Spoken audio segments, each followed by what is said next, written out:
തെക്ക് പടിഞ്ഞാറൻ ബംഗാൾ ഉൾക്കടലിന് മുകളിൽ ചക്രവാത ചുഴി രൂപപ്പെട്ടു. അടുത്ത 48 മണിക്കൂറിൽ സീസണിലെ ആദ്യ ന്യൂനമർദ്ദമായി ശക്തി പ്രാപിക്കാൻ സാധ്യതയെന്ന് കാലാവസ്ഥാ വിദഗ്ധർ പറയുന്നു.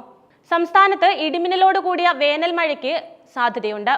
മധ്യ തെക്കൻ ജില്ലകളിലും വടക്കൻ ജില്ലകളിലെ മലയോര മേഖലയിലുമാണ് കൂടുതൽ സാധ്യത. തിങ്കളാഴ്ച ഉച്ച മുതൽ നിലവിൽ ലഭിച്ചുകൊണ്ടിരിക്കുന്ന വേനൽ മഴയിൽ ചെറിയ കുറവിന് സാധ്യതയുണ്ടെന്നും രേഖപ്പെടുത്തിയിട്ടുണ്ട്. കഴിഞ്ഞ ദിവസമുണ്ടായ ശക്തമായ മഴയിൽ പലയിടത്തും വെള്ളം കയറുകയും നാശനഷ്ടമുണ്ടാവുകയും ചെയ്തിട്ടുണ്ട്. ഇടുക്കി നെടുങ്കണ്ടത്തിന് സമീപം ഇടിമിന്നലേറ്റ് വീട് തകർന്നു. കഷ്ടിച്ചാണ് വീട്ടുകാർ രക്ഷപ്പെട്ടത്.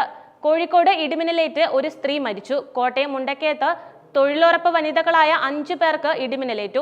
കാസർഗോഡ് കൊളുംകുളത്ത് ഇടിമിന്നലിൽ തെങ്ങിന് തീ പിടിച്ചു. സംസ്ഥാനത്ത് ഇടിമിന്നലോട് കൂടിയ മഴയ്ക്ക് സാധ്യതയും കാലാവസ്ഥാ കേന്ദ്രം അറിയിക്കുന്നുണ്ട്.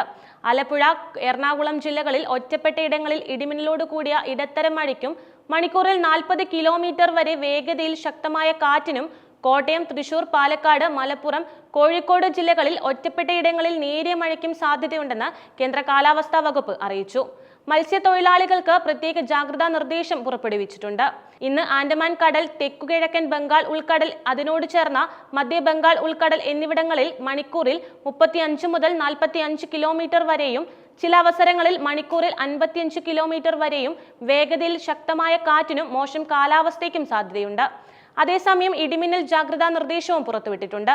പൊതുജനങ്ങൾ മുൻകരുതൽ കാർമേഘം കണ്ടു തുടങ്ങുന്ന സമയം മുതൽ തന്നെ സ്വീകരിക്കേണ്ടതാണ്.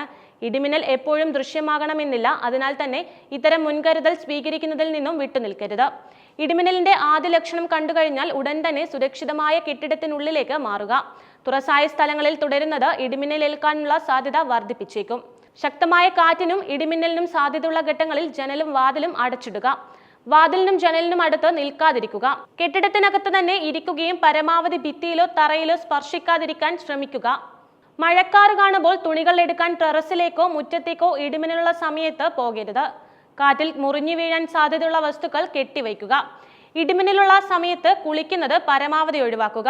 ടാപ്പുകളിൽ നിന്ന് വെള്ളം ശേഖരിക്കുന്നതും ഒഴിവാക്കണം. പൈപ്പിലൂടെ മിന്നൽ മൂലമുള്ള വൈദ്യുതി സഞ്ചരിച്ചേക്കാം. ഇടിമിന്നൽ ഉണ്ടാവുമ്പോൾ ജലാശയത്തിൽ മീൻ പിടിക്കാനോ കുളിക്കാനോ ഇറങ്ങാൻ പാടില്ല. കാർമേഘങ്ങൾ കണ്ടു തുടങ്ങുമ്പോൾ തന്നെ മത്സ്യബന്ധനം, ബോട്ടിംഗ് തുടങ്ങിയ പ്രവർത്തികൾ നിർത്തിവെച്ച് ഉടനെ അടുത്തുള്ള കരയിലേക്ക് എത്താൻ ശ്രമിക്കണം. ഇടിമിന്നലുള്ള സമയത്ത് ബോട്ടിന്റെ ഡെക്കിൽ നിൽക്കരുത്.